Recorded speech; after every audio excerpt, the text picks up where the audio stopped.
Thank you, everybody, for being with us. Today we're going to perform one of the most beloved pieces in the repertoire, and a very important piece in music history. In many ways, this is the very first concerto ever written. There were some little examples before and some evolution of it, but what Vivaldi did with this Fourth Season is really a remarkable moment in history, in the violin and in all music history. But we cannot understand really deeply what this piece means and how it's built without knowing exactly how Vivaldi put in music some ideas and some really painting some of the feelings and some of the ideas that the different seasons have in his mind and probably in all our minds. There are four poems in Italian called sonetti. These sonetti are one per season, and there is controversy if Vivaldi wrote it or somebody else wrote it. I think it doesn't matter, even it is my opinion that he was really close connected to whoever wrote the sonetti, because the connection between the words and what is in the music, and also the directions that Vivaldi wrote in the score and in the parts, are too close to be just a casualty. So let me talk a little bit about spring and summer right now, and then the next two seasons after our intermission. So spring, of course, has a joyful, beautiful, light feelings and optimistic, like a real young person getting, starting with a beautiful life. But one of the beautiful things that Vivaldi does is he try to imitate all kinds of birds. So you will see the solo and the concertmaster and the principal second have a little trio with a beautiful spring birding songs all the way.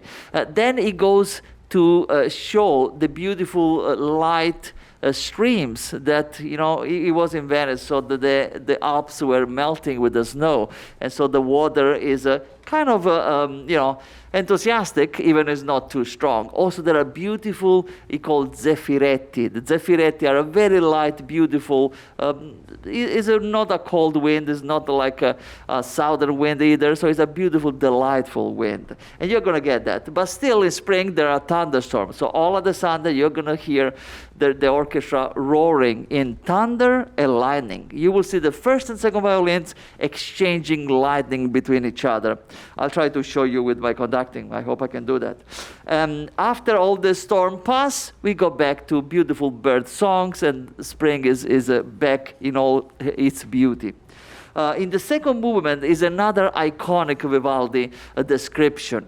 We have several elements. One is there is a shepherd sleeping. It's a beautiful weather, it's under a tree, and the shepherd will be the solo melody in the violin. Then there are leaves on the first and second violins. The leaves are moving, so you're going to hear a costa moving that accompany the beautiful melody of the shepherd sleeping.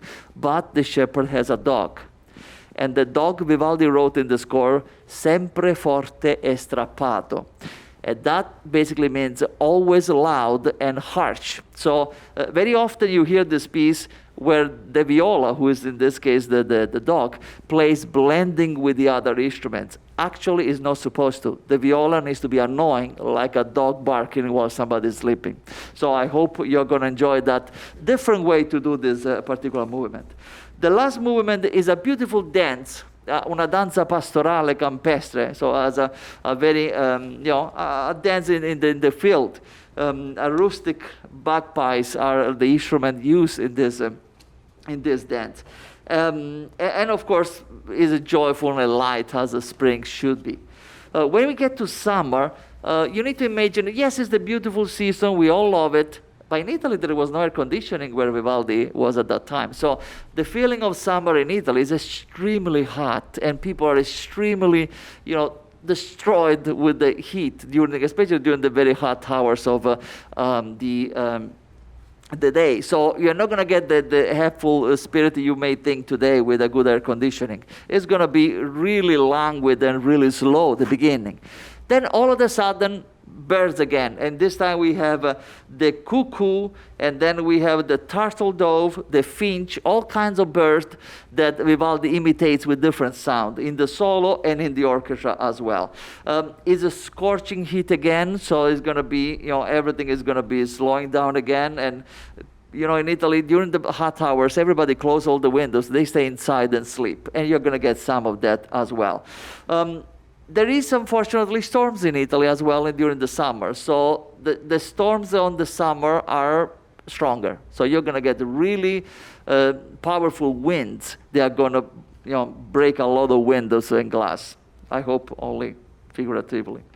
The second movement of the summer has another picture very interesting. This time Vivaldi is painting bumblebees, flies in the first and second violins. So you get very interesting way that he did that. He could have written movie music like no other. Unfortunately, it was too early for it. The melody is going to be in the solo, of course, who is sleeping in these beautiful hot temperatures, but there are storms. And again, in the middle of this beautiful picture, all of a sudden the orchestra coming in with the powerful thunder. The last movement is the stormiest of all. And you're going to see wind that is really blistering everything. And it's going to make, the imagine that the Vivaldi is trying to describe is the wind is so strong that the corn and the wheat plants are completely, bent by the strong wind. So I'm sure you're going to love it. And here is Vivaldi Four Seasons, Spring and Summer.